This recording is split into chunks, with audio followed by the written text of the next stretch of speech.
Hi, welcome to Bob's Burgers. Our special today is a build-your-own burger with 3 different kinds of buns. We call it Bun Fiction.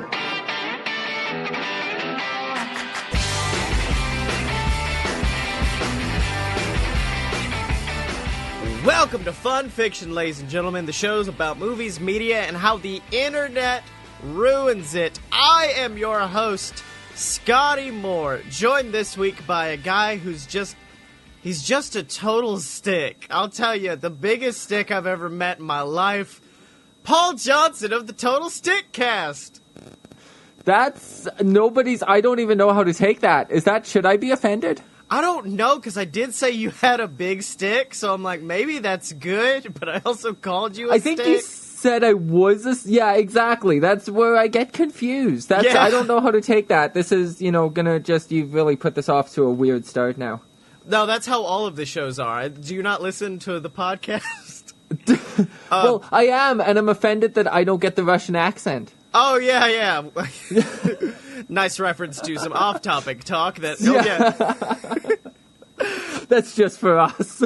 So would you like to take a minute to tell everybody about Total Stickcast and what it is?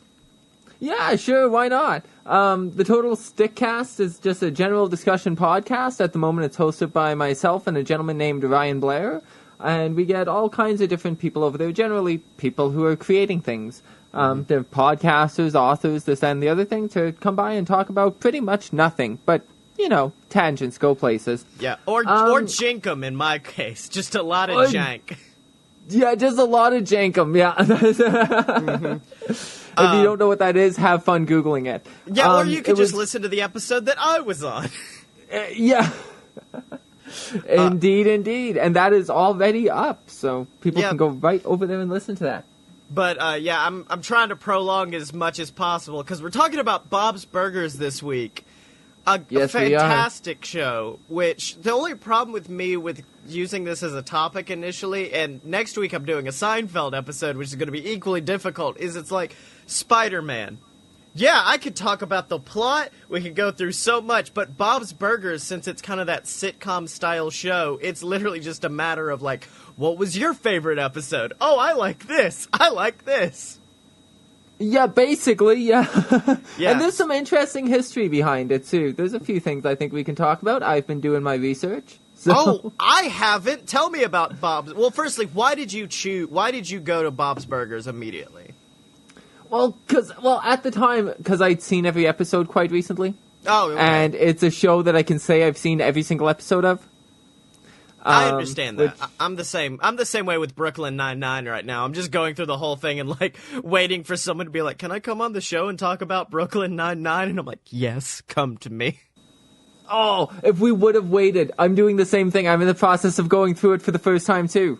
Oh, it's so good. Welcome to the Brooklyn Nine-Nine episode. Yeah, we're super off topic now.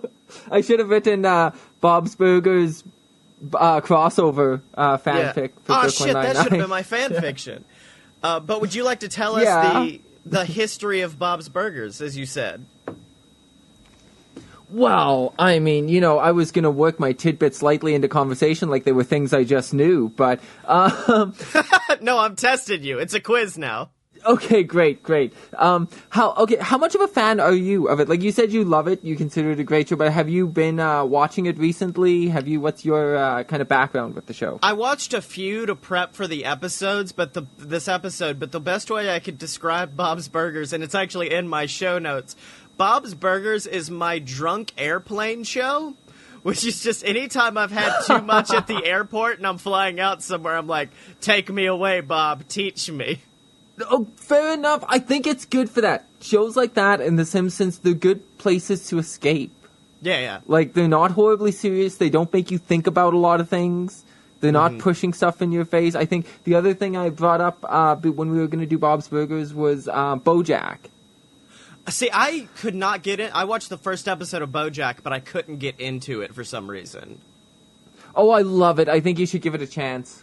See, my thing with Bob's Burgers and also The Simpsons, like you brought up, is not only are they easy watches, they're a lot more wholesome than people give them credit for. Like, Family Guy is clearly like a rough one. South Park is a rough show.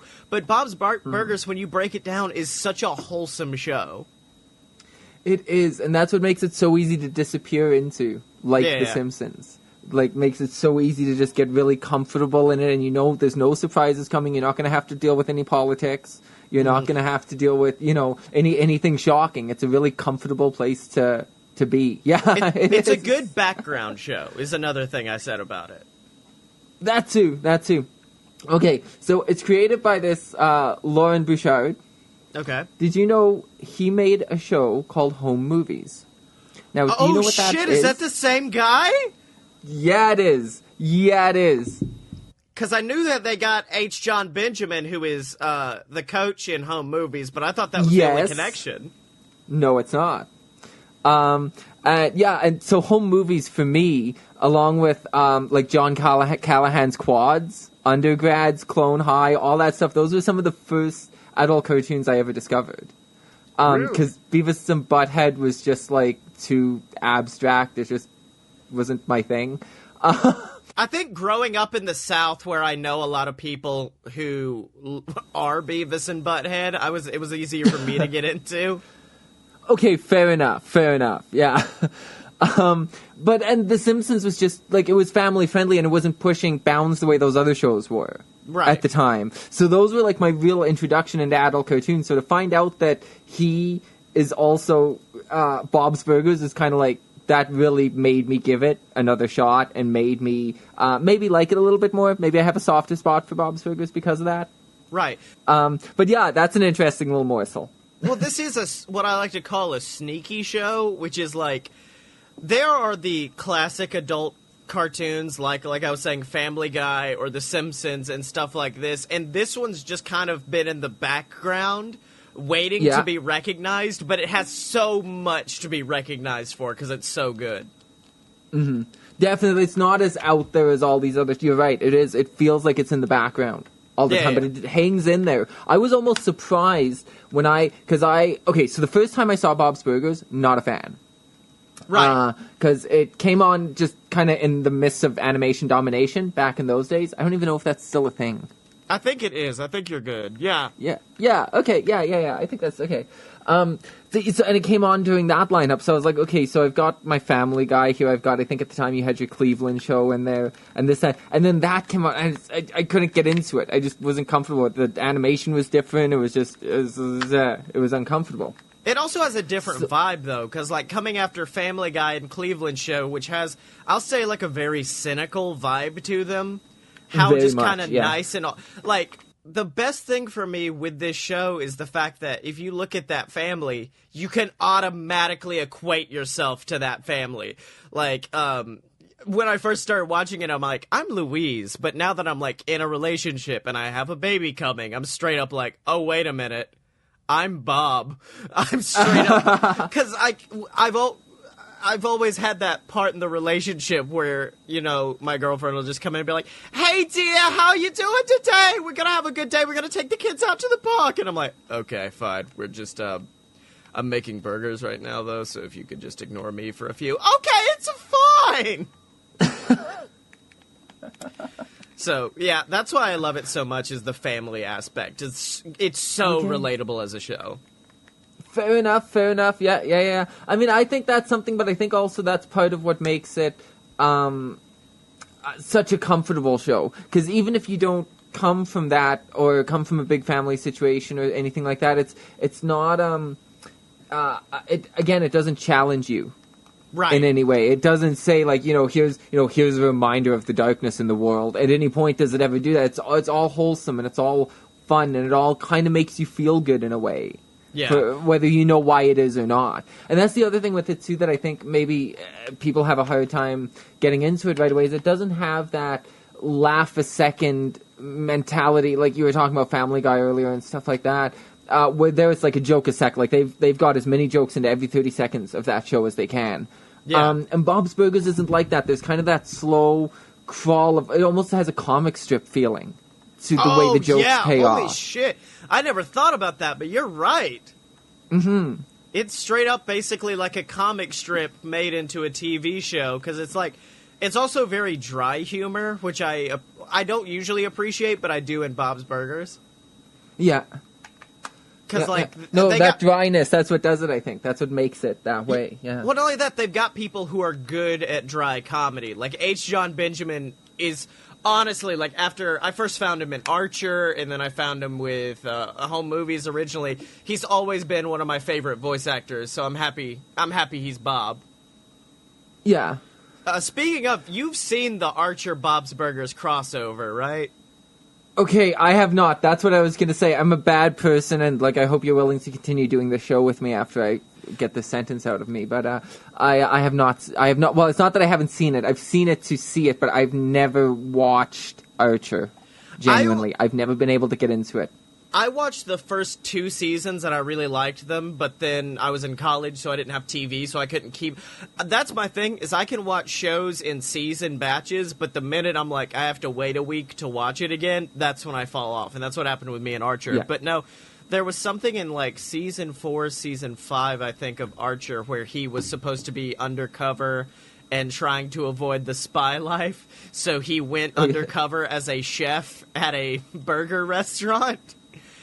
And it cuts to him, and he's dressed it's in Archer's animation style, but he's dressed like Bob, and he has a fake mustache. And then Linda walks in, and it's literally the voice actor for Linda. They got all the voice actors from Bob's Burgers to come in. And then at the end of it, I think, some spies come in and try to kill him.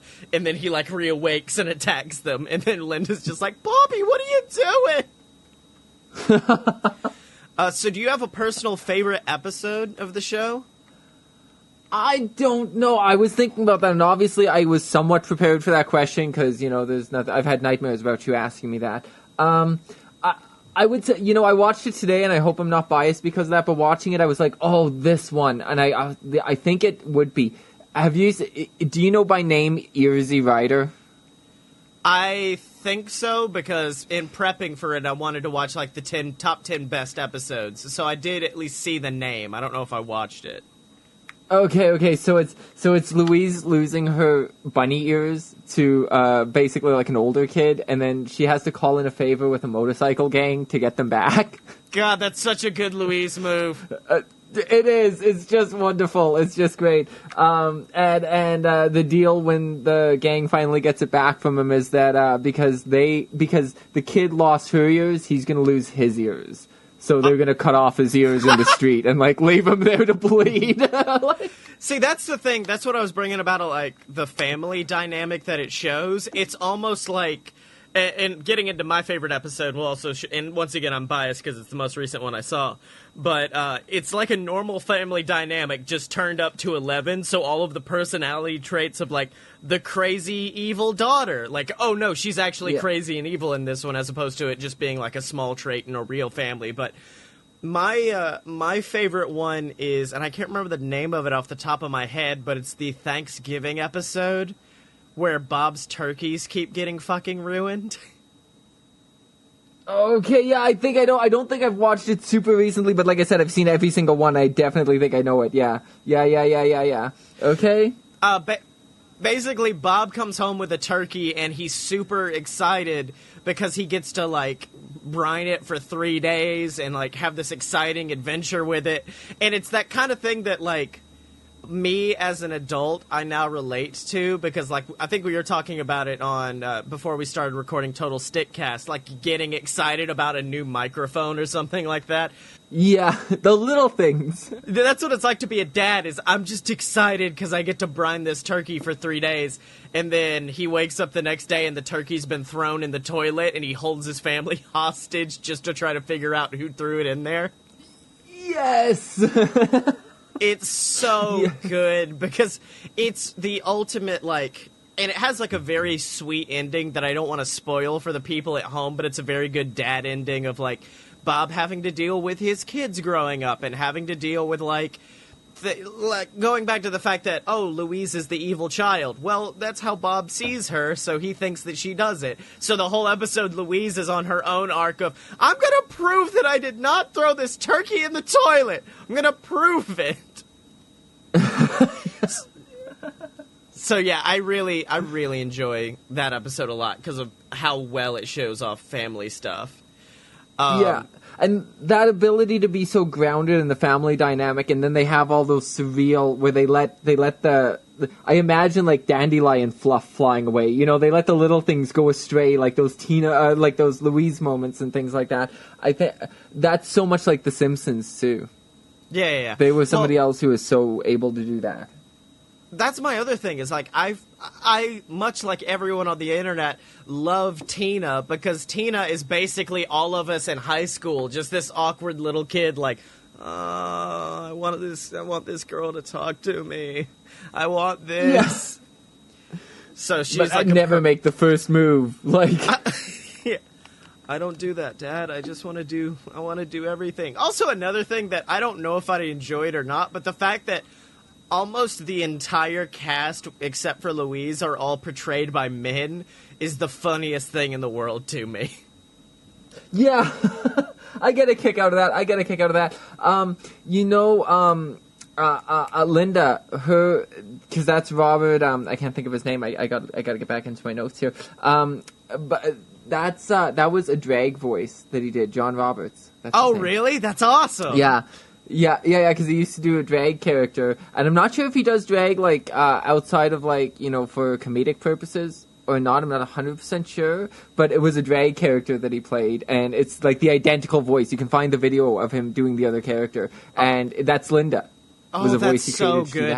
And I guess this is going to make it two episodes in a row where I talk about ASMR, because there's an ASMR channel I watch. Are you aware of what ASMR is at this point? Oh, I'm aware. Are you a purveyor, or do you just think it's weird? I just think it's weird. Yeah. I follow an ASMR artist who, I swear to God, last time we did Avatar, and she did an Avatar one. She did a Bob's Burgers fucking ASMR as Linda. Wow. It's the greatest thing I've ever seen in my life, because she still nails the accent, but she tries to make it nice and quiet, and she's like, hey, how you doing there, sweetheart? Okay, let's go make you a nice sandwich. And like she like prepares a dip at some point. She's just like trying to sell wine socks or something, and I'm like, this is so good.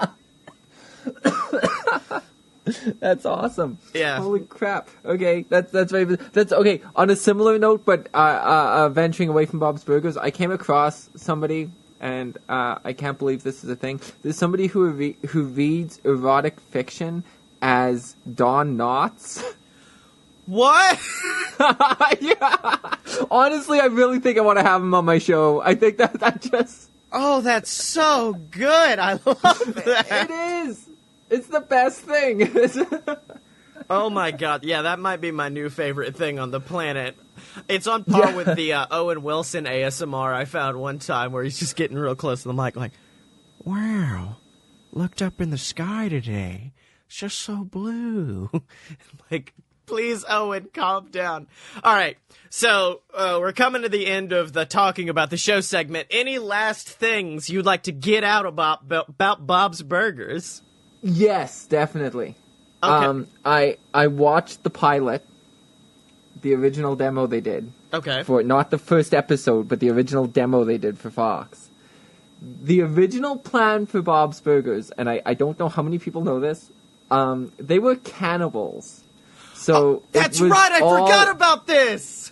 You knew this? Okay, so it was all gonna be kind of like a la Sweeney Todd, where like they'd be killing people who kind of deserved it, and then serving them in the restaurant. I'm happy they changed it, but God, that'd be a good one season at least.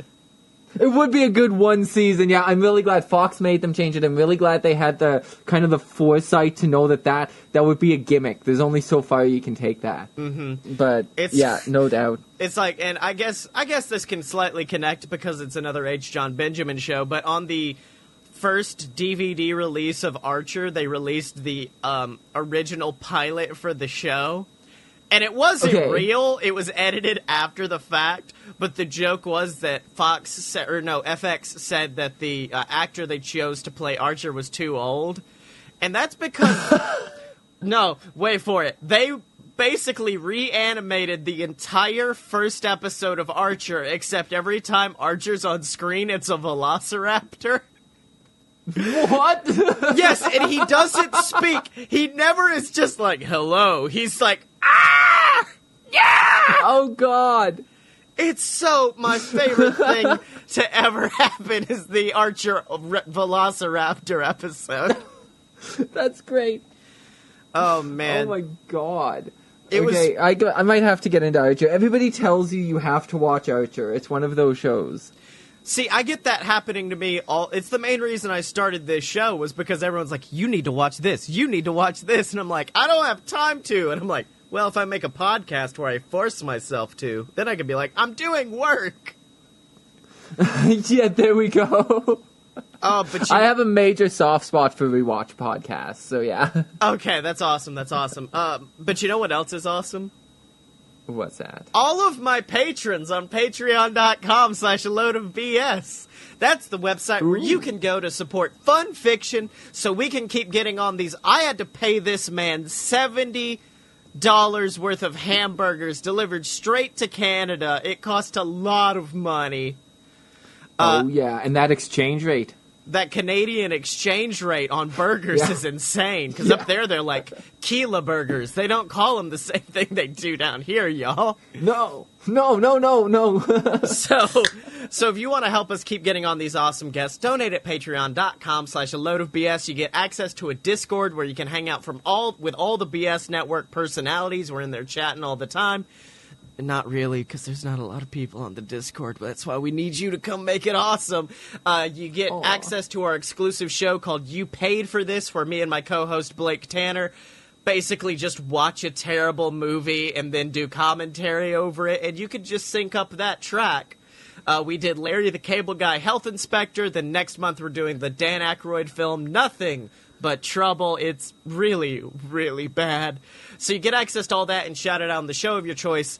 Like the Patreon saint of fun fiction himself, Joe Gennaro. So if you want to be like Joe, donate at patreon.com/a-load-of-BS. So my boy, we've talked about the show, but we got to find some fan fiction. We got to see what the internet did to this show. So, what have you brought to the table today from the beautiful people on the internet? Well, okay, I found a few things. Now, were we supposed to write fan fiction for this show? We do both. Because that's what you told me. Okay, yeah, and at first, so can I have a disclaimer here? Yes. I thought when I first heard about the show that we were going off to, that the idea was to have to read cringy erotic fan fiction. Oh, no. On the show. So I thought, okay, well, that's an interesting... So then, over time, I grew to realize that wasn't what you did. And then you asked me who should read or who you wanted me to write, if you wanted me to write the fan fiction, or if I wanted you to do it. Well, we do both. Well, I can't... We do both. I can't say no. We read and we write. So, this first segment is all reading bad ones from the internet, and then the second one's reading the good one that you wrote. But I'm going to assume, based on that it's some cringy-ass bullshit. Well, yeah, exactly. But do you have an online one as well, or? Well, I didn't do as good, but I did look at a few. And I was just trying to track some of them down again because I didn't keep links for them. So why don't you get us started? Because you have some, right? Yeah. I've got two of them actually. One of them is called "Best Story Ever" by Hatalia Lover 16, and this is her attempt at the longest story ever. And, we have a limited time here, but I really feel like this is important, so we need to address this. The longest fan fiction ever written. Yeah, okay. Attempt at the longest story ever. Hi. There was a person called Bob the Builder. He died. The end. And that's the longest story ever. Wow. Okay, then. Long, Mang. Long. That was really long. I was very impressed by it. But then mine, since we were going to record last week, and even though this is coming out like mid-March, I was like, well, why don't I find a nice Valentine's Day fan fiction to read? So I found one called Valentine's Day Cards One Shot by Louise Belcher. Okay. Do it up. Tina, Jean, Louise, Bob called. I need some help in the kitchen. Why can't Mom do it? Louise moaned. Because she's taking this order to the customer, Bob explained. Could you please just do this? Fine, said Louise as she and her siblings made their way to the restaurant's kitchen. What do you want, Dad? Jean asked. Do you want to use my sweat as seasoning again? No, of course. Wait, what do you mean again? Never mind, Jean quickly added. Oh my God, Bob groaned. You can't do that to the customers, no wonder we don't have any regulars. It was one time, Dad. It doesn't matter. Just don't do it again. What'd you call us in here for? Tina asked. Do you need us to work the grill while you go poop? No, Tina. Then what is so important? Louise questioned. Valentine's Day is next week, and you guys all know how bad I am at Valentine's Day. Yeah, the trio agreed. I need one of you to come with me to Reflections. You know how your mom likes handmade stuff, Bob continued. There's a Valentine's Day card class, but it's only in pairs. I'm not doing it, Louise refused. Jean added, you know what the doctor said. If I eat any more glue, I may die. Well, Tina, how about you? Bob asked. Yeah, we need to catch up on some father-daughter bonding, Tina said, and it'd be great to get some male perspective on some guy troubles. Oh, is this the weird Zeke Jimmy Jr. love triangle thing? Yes. Can't you ask Mom? I did, but she's no help. Okay, fine. Bob agreed. But can you please not talk about butts? I can't make any promises, Dad. Later that afternoon, Tina and Bob arrived at Reflections, the local arts and crafts supplier. Harold stood behind the counter. Edith, that chubby burger man and his daughter are here, Harold yelled out to his wife in the back room of the building. What? Edith called back. I'm gonna have to go back there. I keep telling her to get hearing eggs, but she never listens. Okay, Bob said as Harold left briefly before returning with Edith. What are you two doing here? Edith asked angrily. Well, Bob answered, we're here for the Valentine's Day class. That class is for couples only, Edith pointed out. Yeah, me and Tina are a couple. Harold's jaw fell open in shock. Edith spluttered. You and your daughter are romantically involved? No, wait, no, of course not. I just meant there's two of us. The Valentine's class is for romantically involved couples only. Oh, come on, Bob complained. I just wanted to make a nice surprise for my wife and spend some time bonding with my daughter. Well, your wife has bought a lot of yarn from us over the years, conceded Edith. I guess just this once we can make an exception. Thank you, Bob replied as Edith returned to the back room. That'll be $50, Harold informed. Damn it. Okay, everyone, Edith announced as the class began. Each of you can take 2 pieces of card and fold them in half. Edith looked directly at Bob. I say 2 because I know a lot of you are probably going to mess up the first time. Edith continued. You can use as many of our supplies as you like, within reason. Harold interrupted. If you waste the supplies, you will be banned. And as always, Edith added, if you need any help or creative direction, just ask. Bob and Tina got up and picked the card in the color they wanted. Linda likes pink, right? Bob asked Tina. What kind of pink is it? Tina replied. She likes baby pink. She thinks hot pink is slutty. How could a color be slutty? I don't know. A deep voice called out from behind the doorway. Sorry I'm late. Bob turned around. Oh, hey, Marshmallow. Bob and Tina sat down at little desks, each with a long rectangular tray on it filled with art supplies including glue, scissors, glitter, pipe cleaners, and more. Bob and Tina sat next to each other, while Marshmallow sat to the other side of Tina with her partner, a beautiful, tall, blonde man. They folded their cards and began working them. Well, as you know, Tina said to Bob while drawing out a card, a couple of weeks ago Zeke sent me some love letters. Yes, Tina. I've been experiencing inner turmoil ever since. Okay. Zeke hasn't even spoken to me since. I think he's scared Jimmy Jr. will find out and stop being his friend. Mm-hmm. So there's Jimmy, who I've had a crush on for so long, and he was even my first kiss, Tina explained. And then there's Zeke, who I've hardly noticed romantically due to his lack of butt. I asked you not to mention butts. Zeke actually likes me, and he's a really great guy when you think about it, but if I was to go out with Zeke, it would break Jimmy Jr.'s heart. I just don't know what to do, Dad. Oh no, I've already ruined the card, Bob complained, unintentionally ignoring his daughter. I'm gonna have to go get help from Edith. He got up and walked towards her. Oh, okay then, Tina said sadly to herself. Are you having boy troubles, baby Bob? Marshmallow asked. Yes, Tina answered with pain in her voice. If there's one thing I can help you with, it's that. Come tell Marshmallow what's going on. Edith, I need help, Bob announced. I agree. I've always thought you belonged in a mental institution. No, not that kind of help. I need help with my card. My first one was really bad. Show me, Edith demanded. No. Show me or I won't be able to help you. Okay, fine, Bob said as he showed Edith the card. Oh, God! I know. That is so bad! Look, I know. Can you just please help me? Okay, Edith agreed. Your main problem is your lack of focus. You're putting in way too much information and way too much pipe cleaners. Oh, no. What do you suggest I do? Bob asked. This is a Valentine's Day card, Edith affirmed, so it needs to be all about you and Linda coming together in love. Okay. I suggest you take one thing that she loves and one thing that you love and bring them together in one beautiful card. Okay, Bob thought. That's it. I've got it. Thank you. You're welcome, Edith called out after Bob ran back to his desk. Tina, I've got the best idea for Mom. Yeah, Dad, tell me later. Marshmallow's helping me out with Zeke and Jimmy. Oh, okay. Bob sat down and got to work on his second card.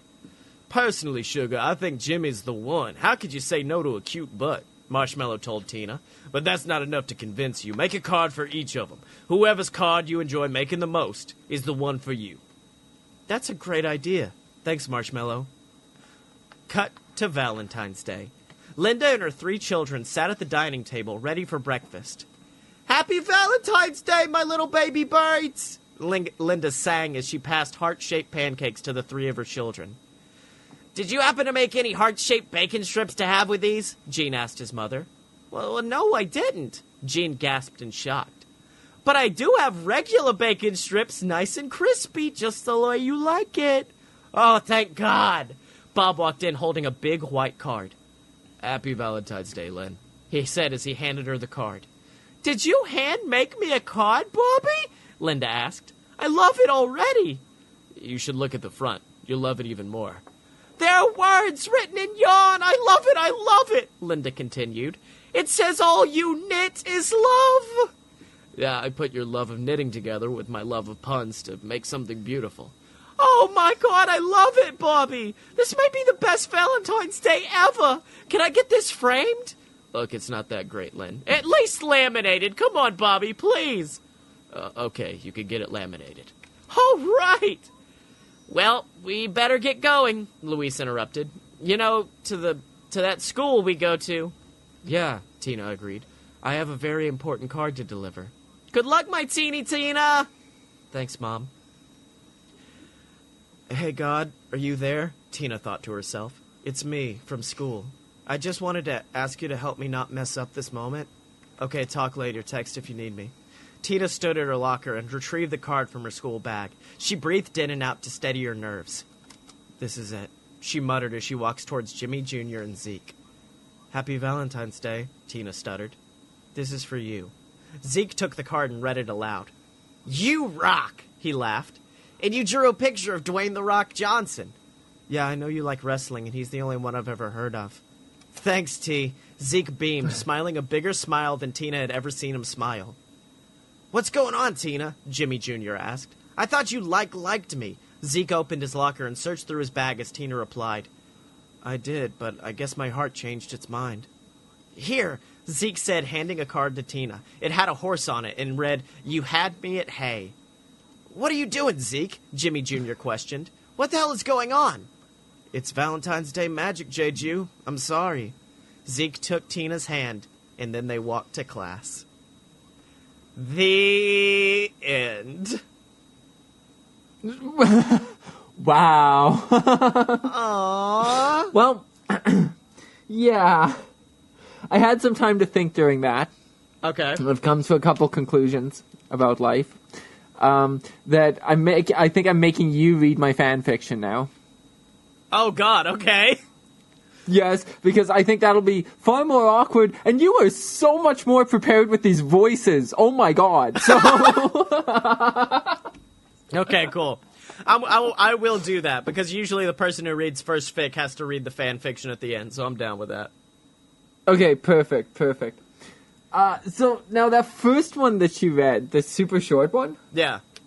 reminded me of one that I'd seen. And that was the one that I went looking for initially. So I guess I do have one, because it stuck out in my mind for sure. Okay. Alright, so this is called The Crazy Lunch by Zane Lover. I think both of ours came from somebody who had like a celebrity lover name, didn't they? That sounds about right, yeah. Yeah. This is called, The Crazy Lunch.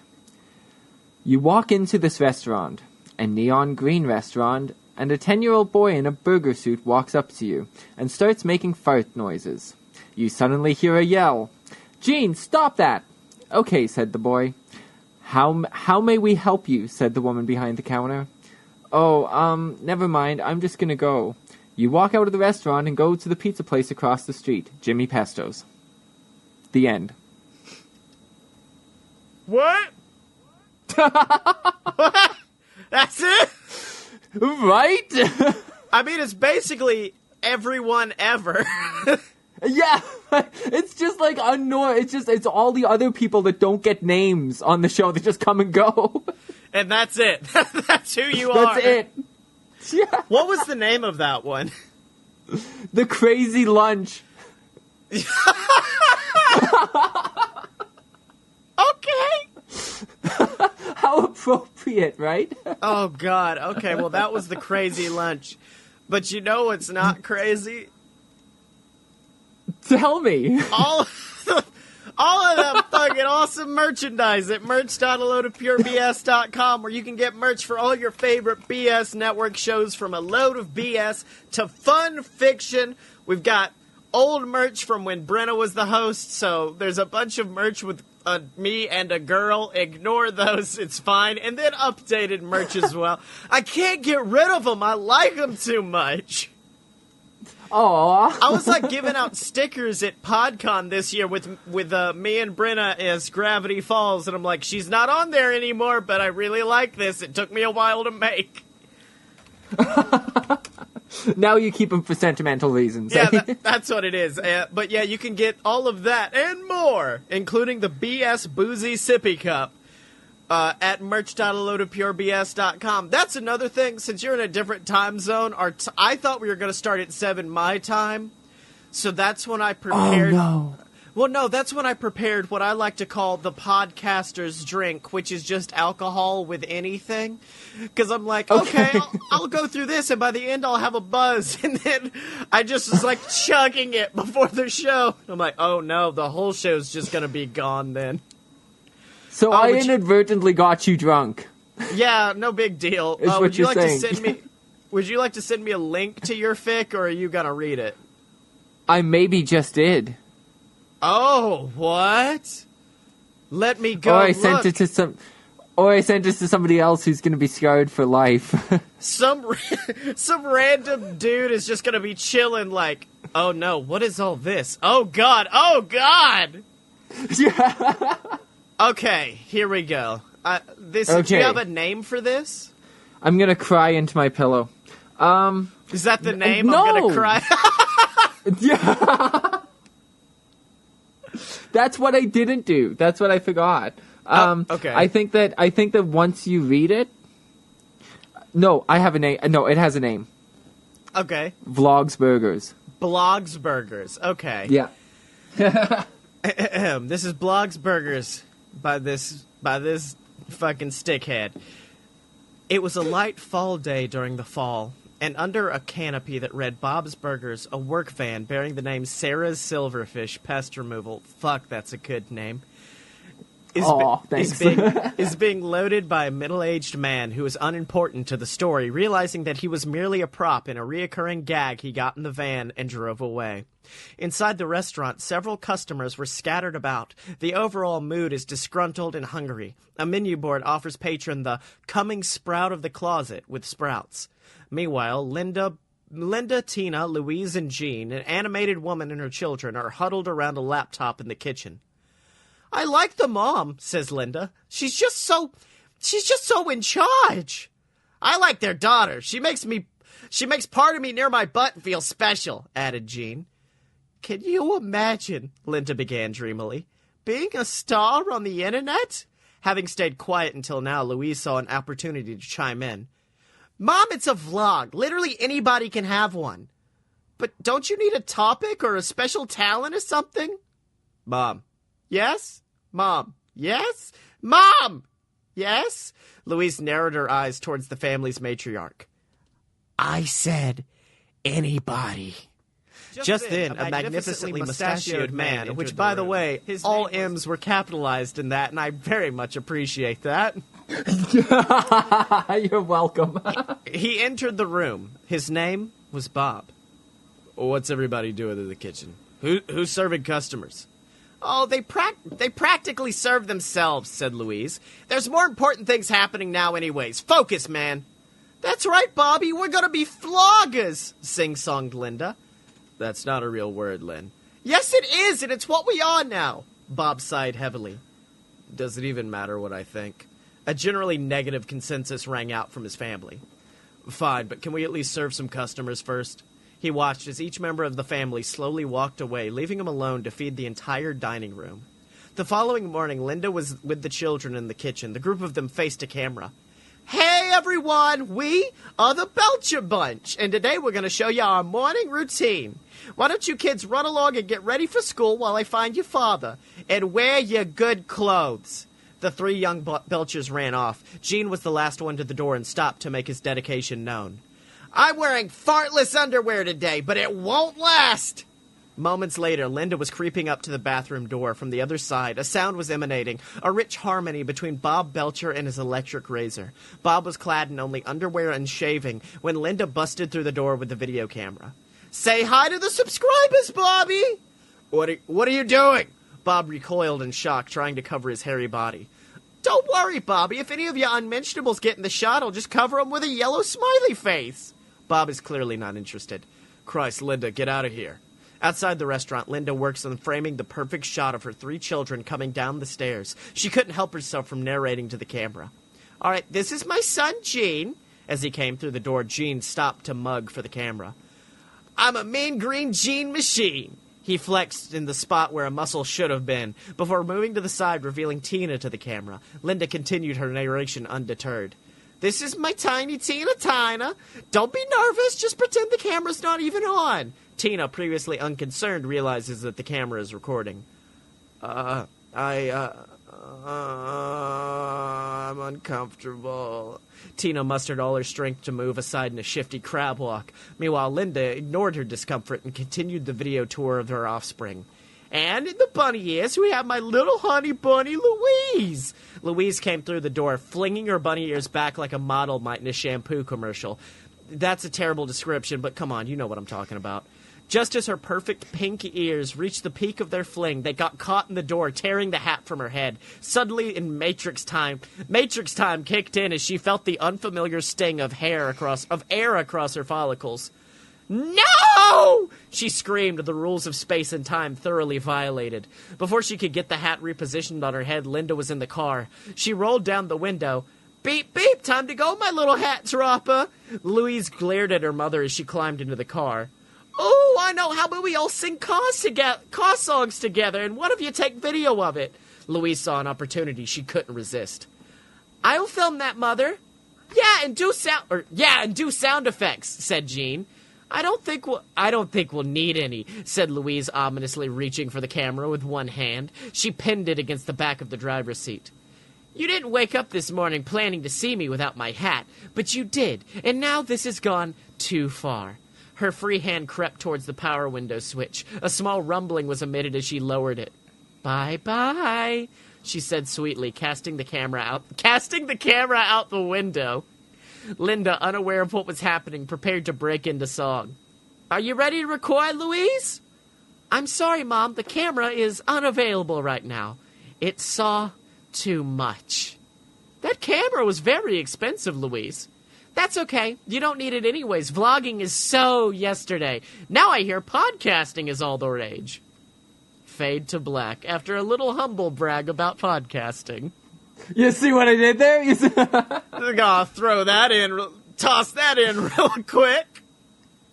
Yeah. Oh, that was I was very... like, if this plane's crashing, we're all just hugging the seats. So. Yeah. Oh, that was very, very good. I enjoyed it.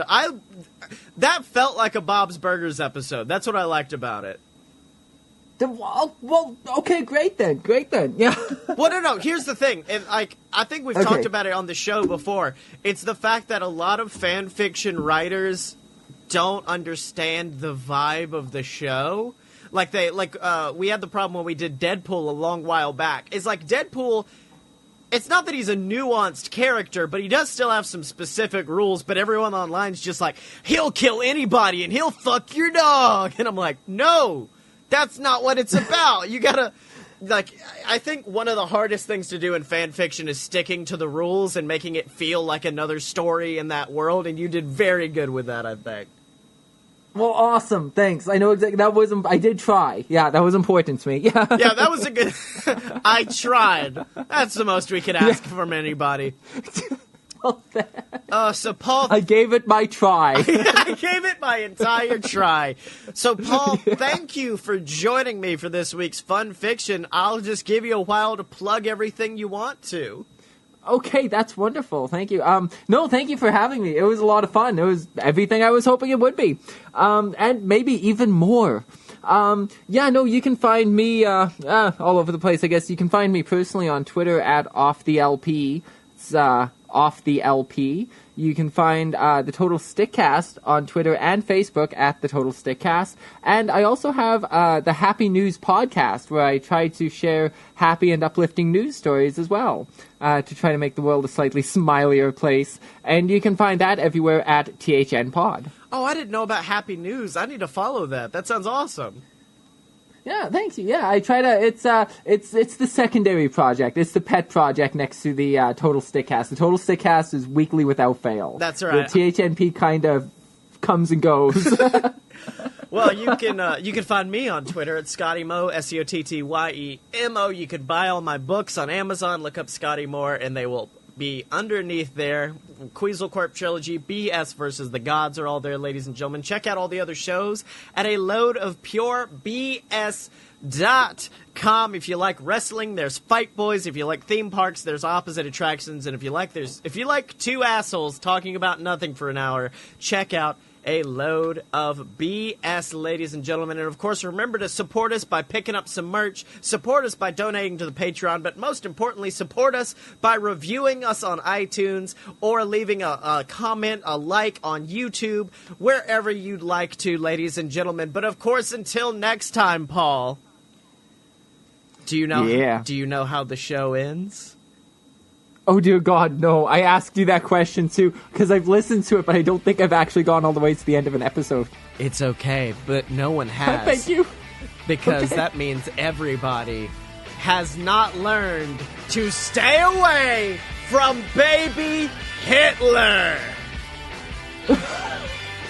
So that's the vibe that I like to end my show with.